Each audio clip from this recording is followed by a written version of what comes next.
ऋषिराज मेहर जी उड़ीसा से। राधे राधे महाराज जी। महाराज जी, श्री गुरु गीता माता और गोविंद जी की अपार कृपा से हमें चौथी कक्षा से ही श्रीमद् भगवत गीता जी को अध्ययन करने का अवसर प्राप्त हुआ। महाराज जी, उनकी कृपा से 4 साल निरंतर अध्ययन फलस्वरूप गीता जी के सभी अध्याय के लगभग सारे श्लोक कंठस्थ हो गए, परंतु उनके अर्थ समझने में अभी हम असमर्थ हैं महाराज जी। कोई बात नहीं, बिल्कुल अर्थ की चिंता मत करो। आप जब एकांत में बैठो तो गीता जी के श्लोकों का उच्चारण किया करो, पाठ किया करो।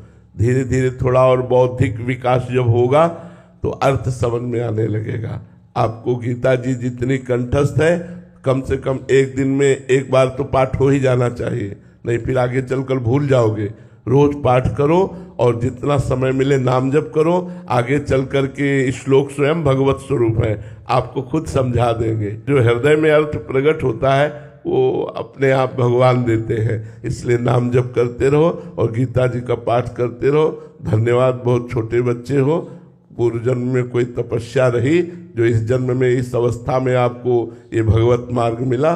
चलते रहो, शाबाश, पीछे मत हटना, गंदे बच्चों का संग मत करना, मोबाइल से गंदी बातें मत देखना और सतमार्ग में चलना। ठीक है महाराज जी, जो अर्थ हमें समझ आ रहा है उससे भी भिन्न अर्थ होता है क्या? हाँ, एक होता है शब्दार्थ, एक होता है वाच्यार्थ, एक होता है भावार्थ, एक होता है रहस्यार्थ।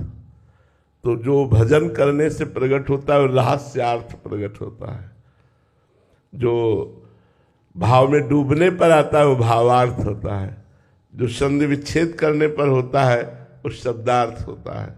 और जो वाणी के द्वारा मिलान करके अर्थ किया जाता है वाच्यार्थ होता है।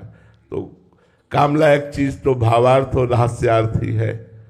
भावार्थ भजन करने से ही आएगा, भावार्थ ऐसे नहीं आता। गीता जी जैसे भगवान विराट है, ऐसे गीता जी विराट है, क्योंकि वो अनंत ज्ञान संपन्न है, इसलिए और है। कोई ये नहीं कह सकता कि मैंने जो टीका लिखी इसके आगे कोई लिख नहीं सकता, ऐसा नहीं कह सकता। ऐसा कहना अज्ञान है, क्योंकि गीता भगवान की वाणी है और भगवान जैसे विराट है ऐसे वाणी भी विराट है। कितना भी अर्थ कहो, अभी उसका अर्थ छुपा ही हुआ है, वो भगवान ही समझाए हृदय में बैठ के। सोई जाने जिह देव जलाई, वही जान पाएगा। जितना जनाया उतना जान पाया। इसलिए वेद भी जानकर भगवान को नेति नेति कहते हैं।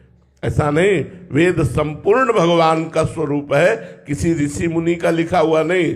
भगवान श्री कृष्ण द्वैपायन व्यास देव जी ने तो वेद का विभाग किया, लेकिन वेद अपौरुषेय भगवान का स्वरूप है, स्वयं प्रकट है।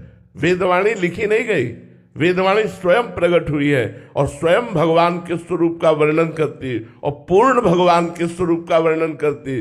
फिर भी वेद कहता है नेति नेति। इतना नहीं, क्योंकि वो अनंत महिमाशाली भगवान को शब्दों में नहीं बांधा जा सकता। महाराज, वैसे ही हमारी जो रसमय ग्रंथ है महाराज जी आचार्य द्वारा वर्णित, वो भी उनका भी रहस्य। हाँ, इसीलिए जो रस ग्रंथ है इनके अर्थ नहीं पढ़ने चाहिए। अर्थ पढ़ोगे तो तुम्हें संसारिक बुद्धि होने के कारण संसारिकता भास सकती है। इनका जब आप स्थिति आएगी और जब इनका हृदय में भावार्थ प्रकट होगा तब आपको रोना आएगा।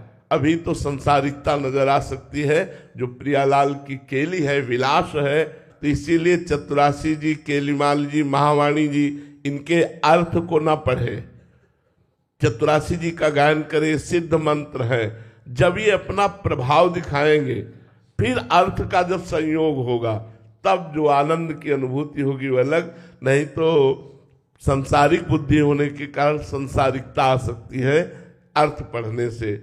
इसलिए भावार्थ में पहुंचना चाहिए, खूब पदों का गायन करना चाहिए, अर्थ नहीं पढ़ना चाहिए।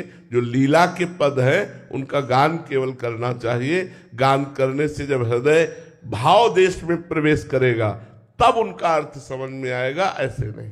लंबे समय तक उसी का गायन करते। हाँ, उस लंबे समय तक फिर तो निहाल कर देंगे।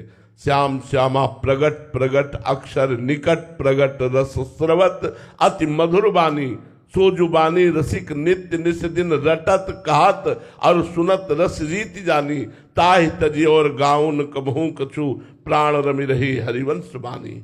जहाँ प्राण रमि रही हरिवंश में, वो आगे का विषय है, इसलिए हमें लगता है कि आप चतुरासी जी गायन करें। सुधा निधि के कुछ श्लोक ऐसे हैं जो सिद्धांत के अर्थ पढ़ लीजिए, केलीमाल जी का गायन करें, इसके गायन से निकुंज मिल जाएगा। और निकुंज का रसरीति कहा तो और सुनत रसरीति जानी, अगर आप खूब गान करोगे, खूब सुनोगे तो श्रवण सुनत प्रापक रति राधा पद अम्बुज सुकुमार। चतुरासी जी को अगर आप श्रवण करोगे तो बहुत जल्दी किशोरी जी के चरणों में प्रेम हो जाएगा, और प्रेम जब हो जाएगा तब इसका सही अर्थ समझ में आएगा। चतुरासी जी का ये प्रेम वाणी, चतुरासी जी को हितवाणी कहते हैं, मतलब प्रेम वाणी है ये। जब तक प्रेम नहीं आएगा तो शब्दार्थ से चतुरासी जी को नहीं समझ सकते।